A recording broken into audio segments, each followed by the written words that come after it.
Hey there, Fit Fam. How is it going? All right, it is Trainer Tip Tuesday. Guess what I have in my hands here? You see that? They're sliders. You should know what that means, right? Yes, obviously something to do with the sliders. But no, what's the one exercise here in boot camp? We see those sliders out on the floor. We're like, uh-oh. It's those hamstring curls. Hamstring curls. Okay, if y'all don't know. All right, that is the name of that muscle group. That is at the back of that leg there, right here, that ties into that glutes. All right. Now, with these hamstring curls, there's lots of many things that need to happen here in order for this to be truly effective. All right, so as we lay it down on the mat, this is the most important part right here. When you're laying down on this mat, you want to make sure that your shoulders are not rolled forward. You're going to have them, as always, draw them down, retract them.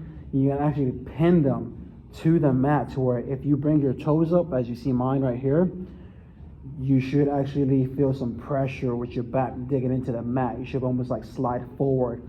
That's how you know you got the proper engagement with that back on the mat. Now, your hands can be right here by that side. Now, I'm going to show for all intents and purposes right now without any sliders, talking you through the motion and then go through it with the sliders, okay, fam?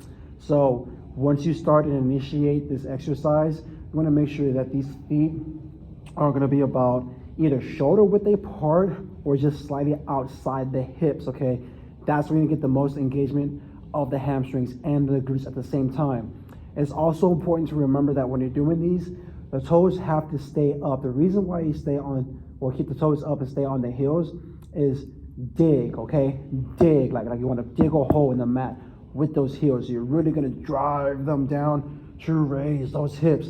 Once you do so right away, I don't know if I can see it, but my hamstring shaking and my glutes. Now, one of the common things that we always kind of hear or that we may run into, even the clients as well, even coaches as well, okay, is that lower back, right? We're like, oh, but coach, it feels my lower back. Now, what that means is what you're doing, a couple of things that are going wrong there. That means that when you're pushing up, you're overextending like so, to where you're actually really overarched there. Now, lower the hips just a bit. Now, from right there, if you're able to draw a line from my knees to my hip to my shoulder, it is a straight line. If you raise up higher than that, that is not a straight line. There is a curve. There will not be. It goes from there and it slightly curves down. All right. So you want to make sure that you're staying in neutral alignment with those shoulders. You're going to dig into the mat with those heels. Now, one more thing, if you see and notice, now my chin is going to be to my chest. So as you lower down, your chin lowers with the chest. But when you raise up, all right, actually no, it lowers down this way. When you raise the hips up, it travels with the shoulders. When you lower the hips down, the head slightly follows with. That way, that lower back, if you notice, look at that.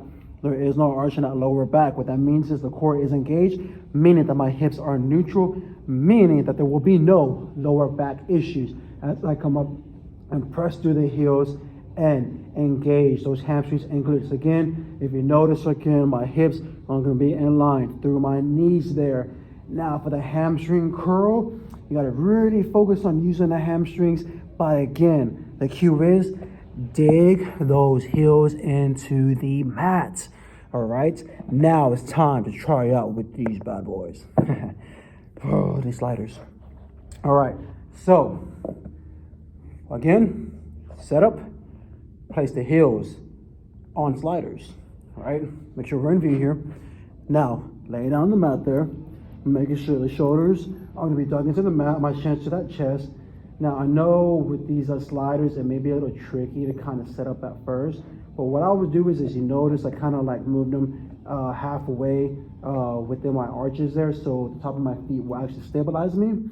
Now, you're going to bring those toes up and raise. Again, you press to the heels while keeping the hips neutral. Again, if you draw that line from my knee to my hips to my shoulder, one straight line. Remember, for that level 1 technique there, you're going to extend one leg at a time while keeping this hip in a neutral position. Do not dip the hip, because once you do, that slider will slide.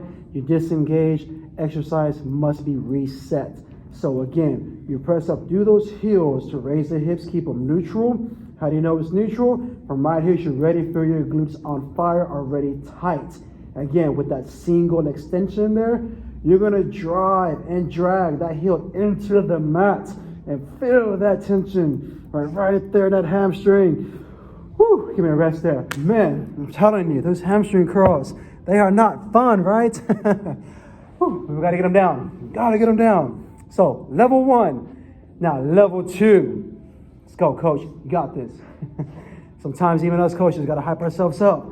Shoulder blades are on that mat, keeping that chin to that chest. I will raise by digging again my heels into the mat with the double. The hands could be by the side. Personally, I like to put them on the hips so I know my hips stay neutral while feeling that core engaged. As you extend both of the legs out, you must really work by pushing the heels into the mat to keep these hips neutral.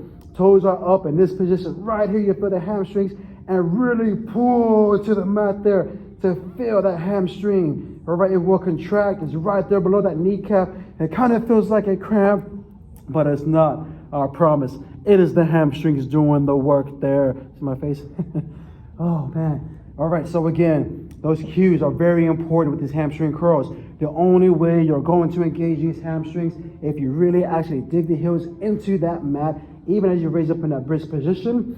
Now you want to inhale as you extend it out, and then exhale. As you always want to inhale anytime that you are lengthening those muscles out. Anytime that we are contracting, you must exhale to get a further, deeper engagement within the said muscle group. So toes are staying up. You're keeping that chin to that chest, all right? Hips are neutral, hands by side or hips. And again, keeping the core nice and tight. Do not hold that breath, all right, ladies and gents there. I hope that helps you out with those hamstring slider curls, whether it's the single or the double. Just again, the reminder, making sure your shoulder blades are dug into the mat there. The hips are neutral. You're driving through the heels. Those toes stay up. All right, fam. Hope that helps you out. Let me know what you think there. And can't wait to see you till next time.